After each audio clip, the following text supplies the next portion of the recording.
ಹಾಸನಾಂಬೆ ದರ್ಶನೋತ್ಸವಕ್ಕೆ ಅದ್ಧೂರಿ ತೆರೆ ಬಿದ್ದಿದೆ. ಹಾಸನಾಂಬೆ ಗರ್ಭಗುಡಿಯ ಬಾಗಿಲನ್ನ ಬಂದ್ ಮಾಡಲಾಗಿದೆ. ದೇಗುಲದಲ್ಲಿ ದೀಪ ಇಟ್ಟು ಅರ್ಚಕರು ಬಾಗಿಲನ್ನ ಮುಚ್ಚಿದ್ದಾರೆ.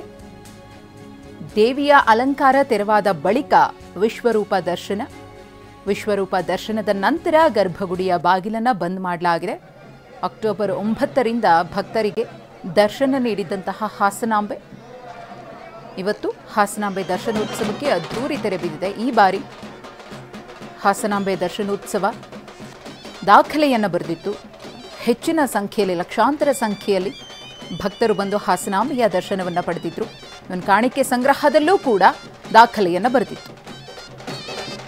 ಈ ಕುರಿತು ಮತ್ತಷ್ಟು ಮಾಹಿತಿಯನ್ನು ಕೊಡೋದಕ್ಕೆ ನಮ್ಮ ಪ್ರತಿನಿಧಿ ಮಂಜುನಾಥ್ ನೇರ ಸಂಪರ್ಕದಲ್ಲಿದ್ದಾರೆ. ಮಂಜುನಾಥ್, ಹಾಸನಾಂಬೆಯ ದರ್ಶನೋತ್ಸವಕ್ಕೆ ಅದ್ಧೂರಿ ತೆರೆ ಬಿದ್ದಿದೆ. ಇನ್ನೇನಿದ್ರು ಮುಂದಿನ ವರ್ಷ ಹಾಸನಾಂಬೆಯ ದರ್ಶನಕ್ಕೆ ಸಮಯ ನಿಗದಿಯಾಗುತ್ತೆ. ಹೇಗೆಲ್ಲ ಇತ್ತು ವಿಧಿವಿಧಾನಗಳು ಬೆಳಗ್ಗೆಯಿಂದಲೂ ಕೂಡ ಮಂಜುನಾಥ್?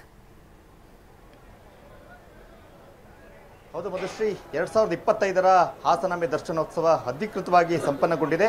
ಇನ್ನು ಕೊನೆಯ ಕ್ಷಣದಲ್ಲೂ ಕೂಡ ನಾವು ನೋಡ್ಬೋದು, ಸಹಸ್ರಾರು ಸಂಖ್ಯೆಯಲ್ಲಿ ಭಕ್ತರು ಇನ್ನೂ ಕೂಡ ನೆರೆದಿದ್ದಾರೆ. ಇನ್ನು ಕೆಲವೇ ಕ್ಷಣಗಳಲ್ಲಿ ಹಾಸನಾಂಬೆ ಗರ್ಭಗುಡಿಯ ಬಾಗಿಲನ್ನು ಮುಚ್ಚಲಾಗುತ್ತೆ. ಈಗಲೂ ಸ್ಥಳದಲ್ಲಿ ಈಗ ಉಸ್ತುವಾರಿ ಸಚಿವರು, ಹಾಗೆ ಸ್ಥಳೀಯ ಶಾಸಕರಾಗಿರ್ತಕ್ಕ ಸ್ವರೂಪ್ ಅವರು, ಸಕಲೇಶ್ಪುರ ಶಾಸಕರಾಗಿರ್ತಕ್ಕಂಥ ಸಿಮೆಂಟ್ ಮಂಜು ಅವರು, ಜಿಲ್ಲಾಧಿಕಾರಿ, SP ಎಲ್ಲರೂ ಕೂಡ ಹಾಜರಿದ್ದಾರೆ. ಕೊನೆಯ ಕ್ಷಣದಲ್ಲಿ ವಿಶ್ವರೂಪ ದರ್ಶನ ಅಂತೇಳಿ ಅವಕಾಶ ಮಾಡಿಕೊಡ್ಲಾಗುತ್ತೆ. ಅಂದರೆ ಅಲಂಕಾರ ರಹಿತವಾಗಿರ್ತಕ್ಕಂಥ ಹಾಸನಾಂಬೆಯನ್ನು, ಹುತ್ತ ಸ್ವರೂಪಿಣಿಯಾಗಿ ನೆಲೆಸಿರ್ತಕ್ಕಂಥ ಹಾಸನಾಂಬೆಯನ್ನು ಕಣ್ತುಂಬಿಕೊಳ್ಳಿಕ್ಕೆ ಈ ಕ್ಷಣಕ್ಕೂ ಕೂಡ ಸಾಕಷ್ಟು ಸಂಖ್ಯೆಯಲ್ಲಿ ಭಕ್ತರು ಬರ್ತಾರೆ. ಇನ್ನು ಕೆಲವೇ ಕ್ಷಣಗಳಲ್ಲಿ ಯಾರು ಸ್ಥಳದಲ್ಲಿ ಹಾಜರಿದ್ದಾರೆ ಅವರಿಗೆ ಮತ್ತೆ ಈ ಒಂದು ಸಂದರ್ಭ ಇರತಕ್ಕಂಥ ಗಣ್ಯರಿಗೆ ಹಾಸನಾಂಬೆಯ ವಿಶ್ವರೂಪವನ್ನು ದರ್ಶನ ಮಾಡಲಿಕ್ಕೆ ಅವಕಾಶವನ್ನ ಮಾಡಿಕೊಡ್ಲಾಗುತ್ತೆ. ಸೊ ಅದಾದ ನಂತರ ಅಧಿಕೃತವಾಗಿ ಹಾಸನಾಂಬೆಯ ಗರ್ಭಗುಡಿ ಬಾಗಿಲನ್ನ ಮುಚ್ಚಲಾಗುತ್ತೆ.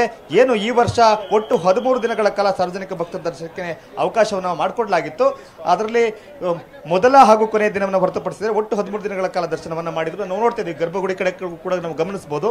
ಸೊ ಈ ಬಾರಿ ಏನು ಅಕ್ಟೋಬರ್ 10ರಿಂದ ದರ್ಶನೋತ್ಸವ ಆರಂಭ ಆಗಿತ್ತು. ಮಧುಶ್ರೀ, ನಾವು ಹಾಗೆ ಮುಂದೆ ಹೋಗ್ತಕ್ಕಂಥ ಪ್ರಯತ್ನವನ್ನು ಕೂಡ ಮಾಡಬಹುದು. ಗರ್ಭಗುಡಿಯ ಬಳಿ ಕೊನೆಯ ಹಂತದಲ್ಲೂ ಕೂಡ ಹಾಸನಾಂಬೆಯನ್ನ ಕಣ್ತುಂಬಿಕೊಳ್ಳಿಕ್ಕೆ ಭಕ್ತರು ದಂಡು ಮುಂದೆ ಹೋಗ್ತಾ ಇದೆ. ಕೊನೆಯ ಕ್ಷಣದಲ್ಲೂ ಕೂಡ, ಅಂದ್ರೆ ಇನ್ನೇನು ಕೆಲವೇ ಕ್ಷಣಗಳಲ್ಲಿ ಹಾಸನಾಂಬೆಯ ಗರ್ಭಗುಡಿ ಬಾಗಿಲನ್ನ ಮುಚ್ಚಲಾಗುತ್ತೆ. ಗರ್ಭಗುಡಿಯ ಒಳಗಡೆ ದೀಪವನ್ನು ಹಚ್ಚಿಟ್ಟು ದೇವರ ಮೇಲೆ ಹೂವನ್ನು ಇಟ್ಟು ನಂತರ ಗರ್ಭಗುಡಿಯನ್ನ ಮುಚ್ಚಲಾಗುತ್ತೆ. ಈಗ ಗರ್ಭಗುಡಿ ಬಾಗಿಲನ್ನ ಮುಚ್ಚಿದ್ರೆ ಮತ್ತೆ ಮುಂದಿನ ವರ್ಷದೇ ಬಾಗಿಲನ್ನ ತೆರೀತಕ್ಕಂಥದ್ದು. ಸೊ ಹಾಗಾಗಿ ಕೊನೆಯ ಕ್ಷಣದಲ್ಲೂ ಕೂಡ ಹಾಸನಾಂಬೆಯನ್ನ ಕಣ್ತುಂಬಿಕೊಳ್ಬೇಕು. ನಾವು ನೋಡ್ತಾ ಇದ್ದೀವಿ, ಹುತ್ತ ಸ್ವರೂಪಿಣಿಯಾಗಿ ಹಾಸನಾಂಬೆ ಗರ್ಭಗುಡಿಯಲ್ಲಿ ನೆಲೆಸಿರ್ತಕ್ಕಂಥದ್ದು.